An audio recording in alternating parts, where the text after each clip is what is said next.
What the f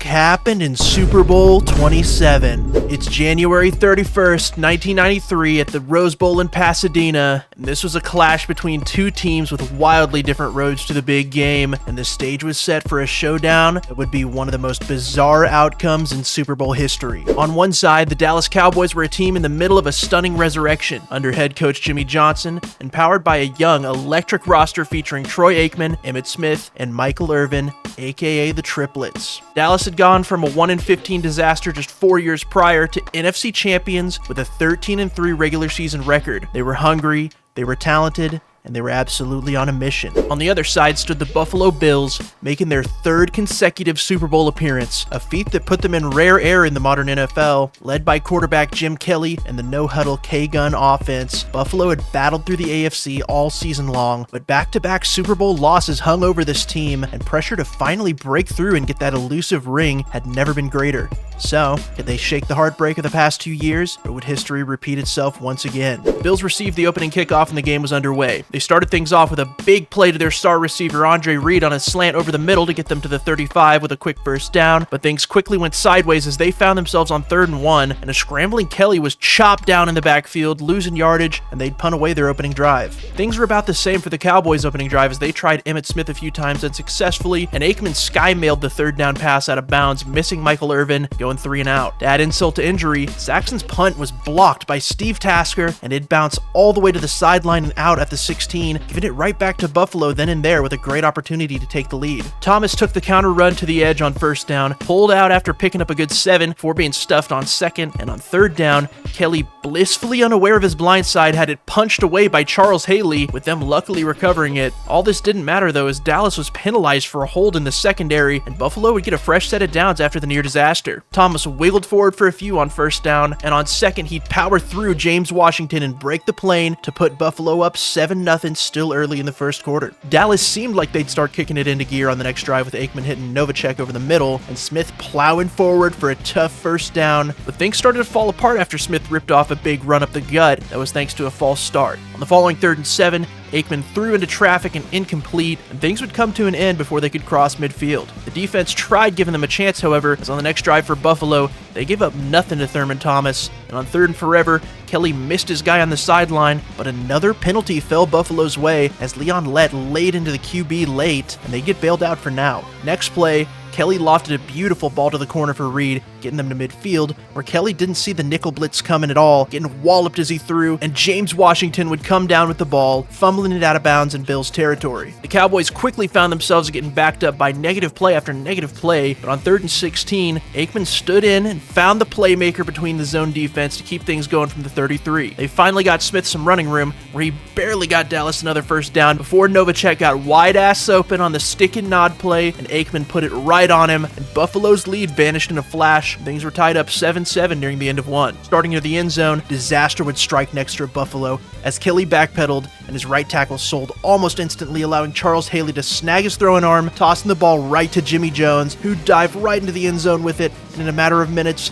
Dallas had just put up 14 on the board to take the lead. On the kickoff, Brad Lamb even had the ball stripped away right after, with the Bills luckily recovering. Kenneth Davis got them into Dallas territory off a pair of nice runs to start the drive, and Andre Reed caught another slant in stride and got absolutely moving, but Dallas was barely able to trip him up at the 5, where they'd be denied right at the goal line on 4th down, with Kelly on a rollout throw where Thomas Everett jumped it for another pick, and Dallas would get the ball at their 20. Aikman kicked things off, hitting Novacek on the stick route, and he'd get past the sticks for a first before he'd roll towards the sideline, hurdling a defender going low to pick up another. On the following 3rd down, however, things would come to an end as Aikman hit Novacek again, way short of the line to gain, and he'd get ridden out of bounds still needing 4 or 5 yards, and they'd be forced to punt back to Buffalo. Davis found some nice running room 3 plays in a row to get the offense out past the 30 before the football gods did what they do best and threw a dinosaur-sized wrench in the Bills' game plan. Ken Norton came flying off the edge, diving into Kelly, pulling him down awkwardly and injuring his knee, and he'd have to be replaced by Frank Reich for the foreseeable future. Reich started his day off with an off-target ball being hauled in by Metzelaars for a decent gain, before rolling out on a boot and throwing a dart to the heating up Andre Reed, who'd once again get loose into the open field and once again narrowly get tripped up right outside the red zone for a massive gain. Davis found some space to surge forward for another 1st down at Dallas's 12, where Thomas danced and weaved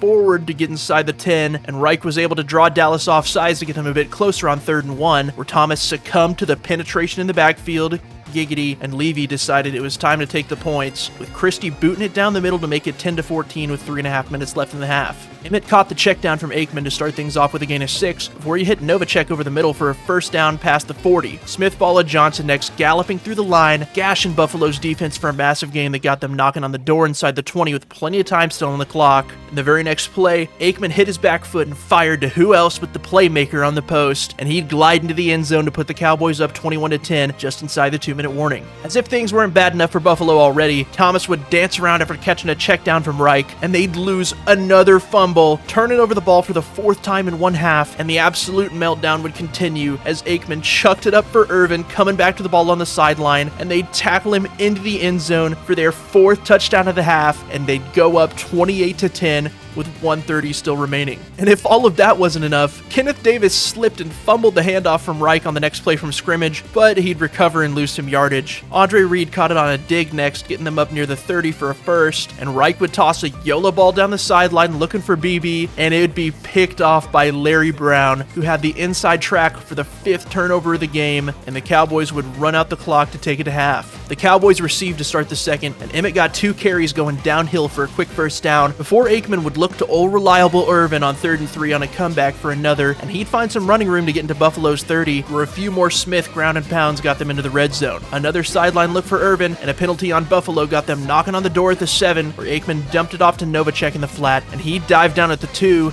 but Buffalo'd hold them out on 3rd down, forcing a field goal, but the score was now 31-10 halfway through the 3rd. Reich got them moving with another throw to Trusty Reed over the middle before going to the tight end next for a first down, but Reich tossed it to nobody on the following 3rd and long, so they'd be punting back to Dallas, where Kelvin Martin broke the initial tackle attempts and reversed field, finding a big-time lane where he'd get all the way up near midfield before going down. Aikman tossed over the middle to Novacek on 3rd and long to get them a first down in Buffalo territory before Smith would take it 3 times in a row, ending up on 4th and 4, where Jimmy decided it was go time, but Aikman's throw got tipped and fell incomplete, and the Bills would get it back right then and there. Kenneth Davis instantly took the drop the gut and weaved through traffic, gashing Dallas's defense and working to their side of the field before going down. Reich found Reed on a slant again for big yardage, but Everett would go low, flipping him over, and the star receiver would end up injured, but staying in the game momentarily. A couple plays went backwards, leaving them on a daunting 3rd and 13, where Reich escaped the collapsing pocket, pointing for his guy to go vertical, and slung it to Don Beebe, sitting all alone in the end zone. And if the comeback was going to happen, this is exactly how it would have to start, cutting into the Dallas lead 17-31 right at the start of the final quarter. Aikman climbed the pocket next, eventually pulling it down and getting north for a big chunk and a first down to kick off the drive, before Emmitt Smith tried a little too much dancing in the backfield next and had it punched out by Bruce Smith, with Aikman diving on it. On the following 3rd and 19 play, Aikman dumped it off to Smith underneath, and the back evaded his man, got north for some big-time yardage, fighting right near the sticks, but coming up just shy of the marker, and Dallas would play it safe this time, booting it away to Buffalo, and it almost paid off, as return man Clifford Hicks muffed the punt, barely recovering it in time. Man, like, were everybody's hands greased up before this game or what? Quickly finding themselves on 3rd and 10, Reich missed the wide-open Lofton on the corner route, and they'd once again blow a crucial opportunity to come back in this game going 3 and out. Emmett followed the Moose through traffic for a big gain and a quick first down before Aikman would load up, hucking a rainbow down the right sideline for Alvin Harper, who flat out just blew by his guy in coverage, hitting him in stride for the quick strike and the probable dagger as they'd go up 38-17 with 10 minutes left in the game. Weirdness of this game didn't end there though, as on the following drive, Reich made a bad read, firing a bullet right for Thomas Everett, who'd catch it in stride, narrowly getting stopped by Kenneth Davis inside Buffalo's 10 for another devastating turnover. Dallas quickly found themselves on a long 3rd and goal, where they just handed it to Emmett and let him do his thing, breaking one at the line, plowing through 2 guys on his way to the end zone, tumbling backwards and in. Forget about winning the game, man. The Cowboys were running up the score on Buffalo's sorry ass now, 45-17. Naturally, on the following drive for Buffalo, Reich couldn't haul in the high snap, and the pill tumbled and tumbled until reaching the hands of Ken Norton Jr., who scooped it and scored again for the boys, putting them up an unimaginable 52-17, and there were still 7 minutes left in this game. On the next drive, playing for nothing but pride, Reich found Steve Tasker, who'd catch it underneath and get rolling past the marker, but again. The ball was punched out with Dallas coming out of the pile with it, and I'm just running out of words for the Bills' performance at this point. Aikman came out of the game, and on the following drive, would you believe me if I told you the Cowboys running back Derek Gainer fumbled the handoff and Buffalo recovered?